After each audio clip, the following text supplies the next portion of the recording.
que se habló sobre la diversidad biológica y los riesgos que a ese nivel.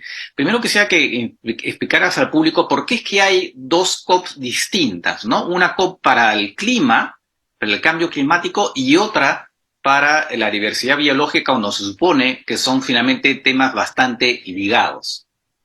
A ver, antes de contestarlo directamente, debo señalarte, Francisco, que COP es un término genérico para reunir a las partes de un convenio multilateral. Entonces, en realidad hay más COPs que tan solo estas dos. Hay muchas COPs. La Convención de Ramsar tiene COP, la Convención de Desertificación y Sequía tiene COP, Desertificación y Sequía tienen COP. El punto es que cuando uno celebra un convenio multilateral, se adopta, de inmediato vienen las ratificaciones, y una vez ratificado, ese Estado se convierte en parte de esta convención. Y si esta convención ha establecido que su manera de tomar decisiones es a través de una conferencia de las partes, establece también la periodicidad de estas reuniones. A esas reuniones siempre se les va a llamar COP, ¿no? Es el acrónimo en inglés de Conferencia de las Partes. Pero yendo ya a tu pregunta, el año 92, cuando se celebró la famosa Cumbre de las Naciones Unidas sobre Medio Ambiente y Desarrollo en Río de Janeiro, se adoptaron un conjunto de muy buenas medidas, entre ellas dos convenciones internacionales. La Convención Marco de las Naciones Unidas sobre el Cambio Climático y la Convención de las Naciones Unidas sobre la Diversidad Biológica. Y obviamente son dos convenciones separadas porque en ese momento se pensó, creo que válidamente, que era importante tratarlas así a fin de poder incidir en los problemas que estaban originando o el cambio climático o la pérdida de diversidad biológica. Por lo tanto, convenciones independientes, cada una con su propia secretaría de la convención, cada una con su conferencia en las partes y con algunas diferencias sutiles. La conferencia de cambio climático se celebra anualmente y por eso andamos en la COP27, la que viene en los Emiratos Árabes Unidos en la COP28, pero la diversidad biológica tiene reuniones bienales y por lo tanto estamos en la COP15, la que se acaba de celebrar en Montreal, que a su vez, Francisco, se ha celebrado con mucho retraso, porque la COP14 fue en Sharm el Sheikh, Egipto, y han pasado 4 años para que se celebre la COP15 por dos motivos. Primer motivo, la pandemia, y segundo motivo, la política de China de COVID-0, porque China es el país presidencia de la COP15, que hizo que China finalmente no pueda desarrollar la COP en su territorio. El anfitrión fue Canadá a través de la ciudad de Montreal, pero bajo la presidencia de China. Entonces, 4 años nos ha tomado poder reunirnos de nuevo para darle un avance importante a la Convención sobre la Diversidad Biológica. De acuerdo. Ahora, sobre el tema de la diversidad biológica, ¿puedes explicarle al público? Se está hablando ahora que estamos frente a una situación de sexta extinción, ¿no? ¿Por qué es que se dice eso, no?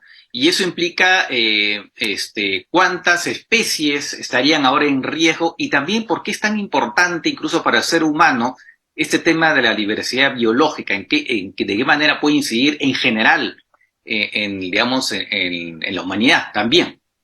Sí, a ver, sexta extinción es muy importante. En realidad es la sexta extinción, pero la primera extinción que estaría siendo causada por el ser humano.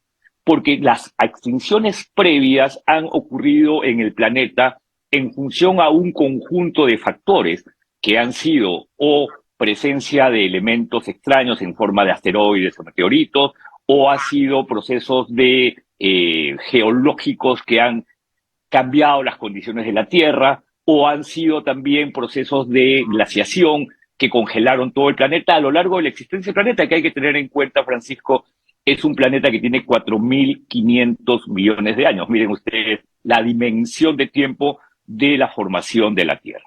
Y se habla de extinción, y este es un término biológico, la extinción no es mala por naturaleza, se habla de extinción cuando hay una pérdida de alrededor del 75% de las especies.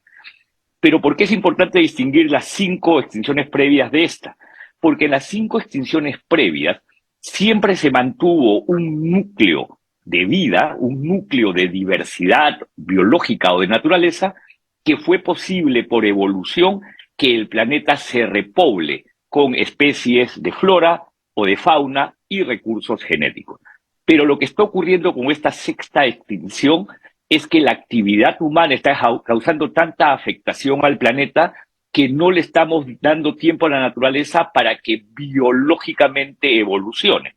Por lo tanto, es una extinción bastante peligrosa, porque las especies siempre han evolucionado. Darwin lo explicó bastante bien, pero ahora, por la manera como ocupamos espacios naturales, como debido a nuestra actividad hacemos desaparecer especies, como erosionamos la diversidad genética, la naturaleza no está siendo capaz de evolucionar hacia un futuro donde probablemente tendríamos que tener especies de otra naturaleza. Entonces, esta es la sexta extinción.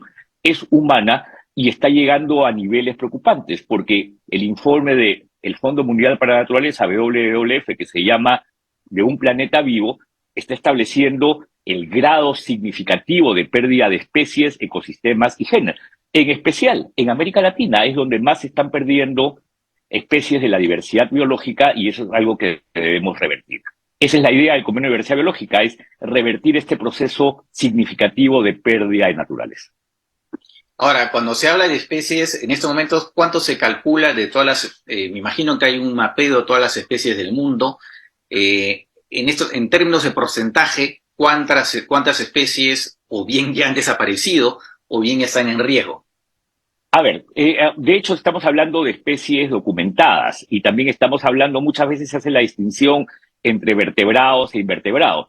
Entiendo que el informe sobre un planeta vivo de WWF habla de un periodo largo de tiempo, una pérdida significativa de casi el 60% de especies en algunas zonas del territorio. Y es que definitivamente cada vez vemos más especies que se extinguen o que están amenazadas de extinción.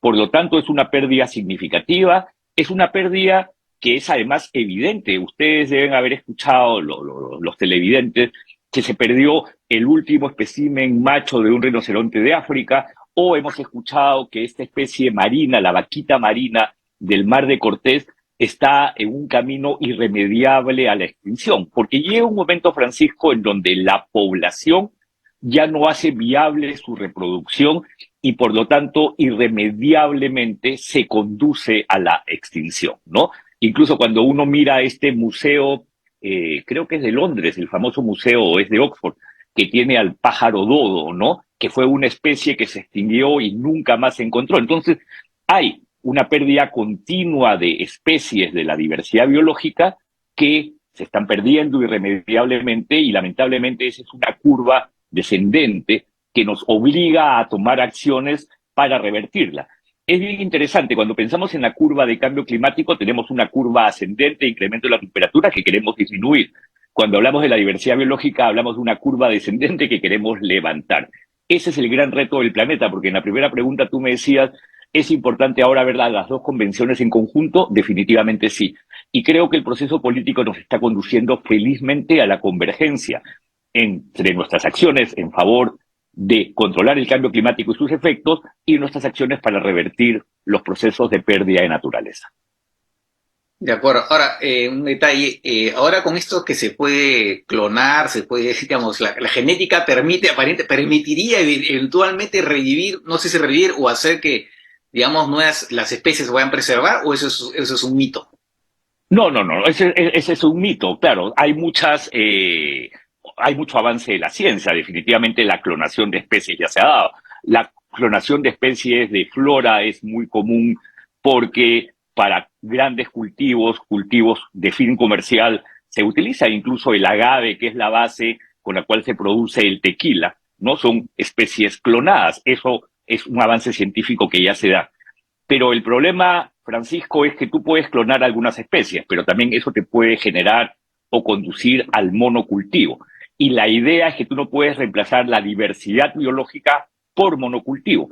Por eso es que incluso parte de la pérdida de diversidad biológica se debe a nuestros hábitos. Consumimos una parte muy pequeña de los recursos disponibles con fines de alimentación. Y eso hace que la presión del consumo humano por los hábitos que tenemos generen mucho monocultivo. Por ejemplo, en la Amazonía como región, ni siquiera voy a hablar de un país en concreto, muchos de o un gran factor de pérdida de bosques, de deforestación en países como Brasil o Bolivia es soya.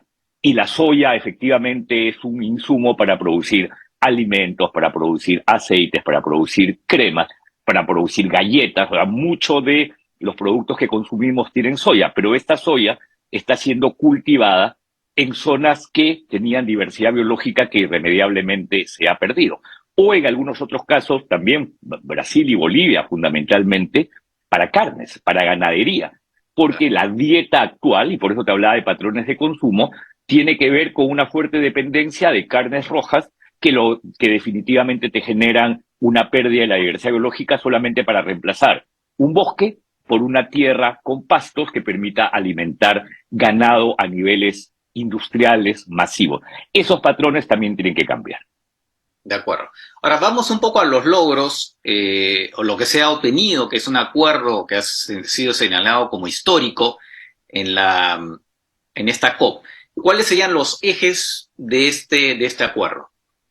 Sí, y antes de contestarte vamos a ponerlo en contexto. Ya hemos señalado, Francisco, que el convenio sobre la diversidad biológica se adopta el año 92. Para el Perú siempre fue muy importante, porque somos un país megadiverso, estamos entre los 15 países más megadiversos del mundo. Pero aunque Y por lo tanto, fue en la cumbre de la Tierra, ¿no?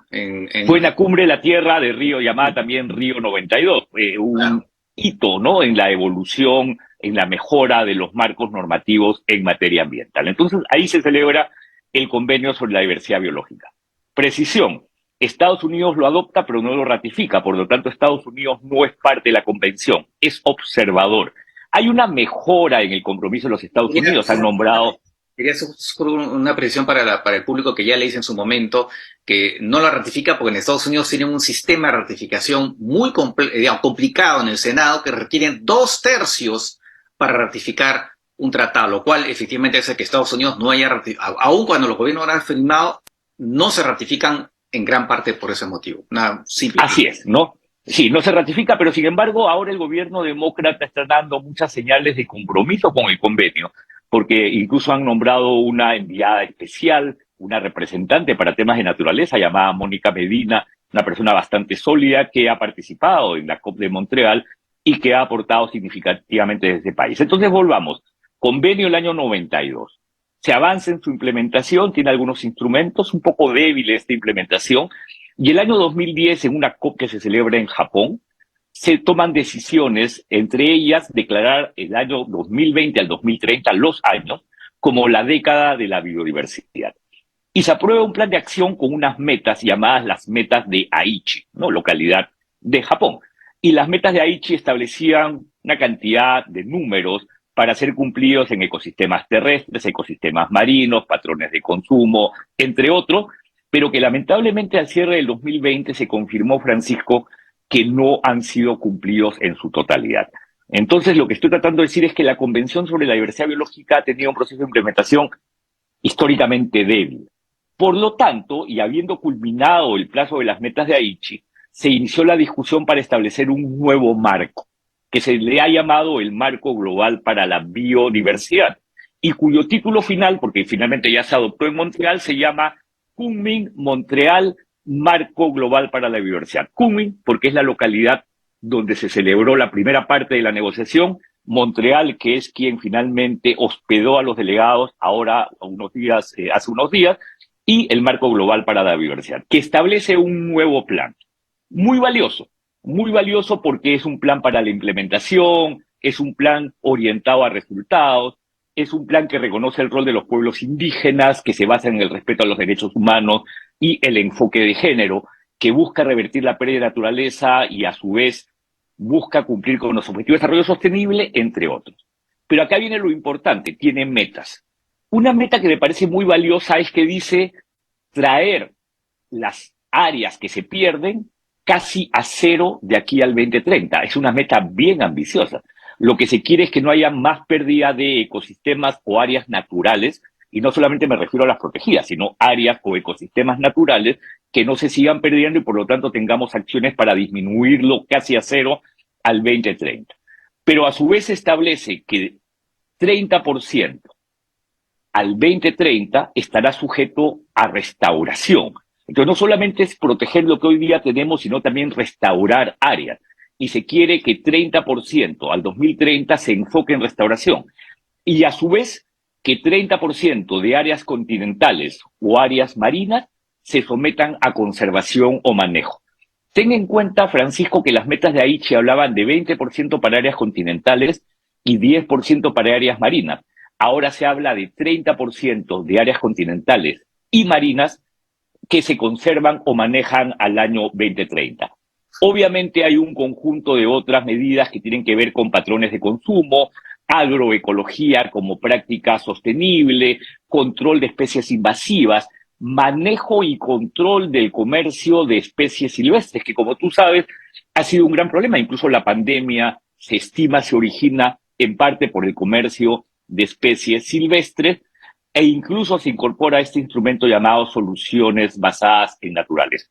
Pero un elemento adicional, no quiero ser muy extenso en contestar esta pregunta, es que se reconoce que tenemos una brecha de financiamiento de 700.000 millones de dólares y se establece que de aquí al 2025 va a haber un flujo anual de recursos de 20.000 millones de dólares al año y al 2030 de 25.000 millones de dólares al año. Algunos podrían decir, si tu brecha es 700.000 y estamos hablando de 20.000 al 2025 y 30.000 al 2030, va a tomar mucho tiempo. Es que acá lo importante es reconocer que este es un acuerdo de Estado, pero esta señal política debe desbloquear también el financiamiento privado. No hay forma de cumplir con estas metas si no es también con financiamiento privado y con las propias empresas que hoy día dependen fuertemente en sus insumos de la naturaleza, que cambian sus patrones de producción y que aportan a restaurar o a manejar o a conservar. Entonces creo que es un instrumento bastante valioso, es un buen logro para el mundo que complementa al Acuerdo de París y yo creo que ahora vamos a poder encaminar de mejor manera nuestras acciones para enfrentar las crisis mellizas, ¿no? Las twin crisis, como le dicen, o las interconectadas, clima por un lado y naturaleza por el otro. Claro, ya un poco para concluir. Entonces, bien interesante eso que va a haber unas herramientas de seguimiento, que es verdad que le digo al público que estos convenios no son jurídicamente obligatorios, que son compromisos, ¿no? Pero claro, hay algunos que sí a veces buscan enjuiciar a sus estados porque no están cumpliendo, pero en general no es un instrumento obligatorio, pero sí hay compromisos. Y estos instrumentos de seguimiento van a permitir, en todo caso, exponer a los países que no estuvieran cumpliendo las metas a las cuales han comprometido, ¿no? Así es, y yo cambiaría un poco la palabra, Francisco, porque yo no diría no son obligatorios, o sea, no son jurídicamente vinculantes, es el término, Sí. pero al final, felizmente, el proceso político, las acciones de distintos actores con distintos propósitos, de manera proactiva, hacen que se vuelvan indirectamente mandatorios, y eso es bueno. De facto mandatorio, sí, de facto Sí, mandatorio. de efecto mandatorio. En derecho siempre hay en derecho internacional la distinción entre el hard law, que es aquello que es jurídicamente vinculante, y el soft law, que es la ley blanda, que no es jurídicamente vinculante. Y es muy interesante. A veces el soft law puede ser más efectivo y más mandatorio que una que es legalmente vinculante. Mira tú, la Declaración de Río de Janeiro, el año 92, con un conjunto de principios, está ya casi en todas las constituciones del mundo y era no legalmente vinculante. Entonces, a veces los procesos políticos llevan a que se vuelvan mandatorios y creo que es lo que va a pasar con este marco global para la biodiversidad. De acuerdo. Bueno, en realidad tenemos muchísimo más para conversar, incluso, bueno, ya para cerrar, un último muy breve, el tema de los plásticos, que es una negociación paralela, y ahí entiendo que el Perú está jugando un papel muy importante, ¿no? Sí, muy corto, y el Perú debe sentirse orgulloso. Perú y Ruanda presentaron en la Asamblea Ambiental de Naciones Unidas en marzo del 2022 una propuesta para que el mundo se encamine a un tratado internacional de control de la contaminación por plástico. Y esta resolución de Perú y Ruanda se adoptó en esta Asamblea de Naciones Unidas y por lo tanto se ha iniciado el proceso de negociación, que es un proceso que va a tomar 2 años y que se acaba de iniciar hace unas semanas en Punta del Este con la primera sesión de negociación. Y esta sesión de negociación está presidida por Perú. El presidente de esta comisión de negociación, de esta asamblea de negociación, para ser más claro, es un peruano, es el embajador Gustavo Mesa Cuadra, que nos debe dar mucho orgullo que Perú presida, y luego va a ser Ecuador. Estamos compartiendo esta presidencia de negociación, y por lo tanto el mundo va a tener en 2 años, espero yo, un tratado internacional de control de la contaminación por plástico, pero que además, Francisco, cubre todo el ciclo de vida del plástico, desde el proceso productivo hasta su disposición final, incluido el reciclaje. Por lo tanto, debemos, y a su vez todos sus efectos, no solo en espacios continentales, sino en espacios marinos. Va a ser muy interesante seguir este proceso. La segunda reunión de negociación va a ser en París en mayo del año 2023. De acuerdo. Muy bien. Bien, en realidad hay mucho más por hablar, evidentemente, pero el tiempo nos gana. Así que, bueno, otra vez, Manuel, gracias por estas explicaciones. Seguramente vamos a seguir conversando de todo lo que está pasando y los avances que se vayan dando. Así que, nuevamente, gracias y será hasta otra oportunidad. Un abrazo, Francisco, y un saludo a todos los televidentes. Muchas gracias. Gracias.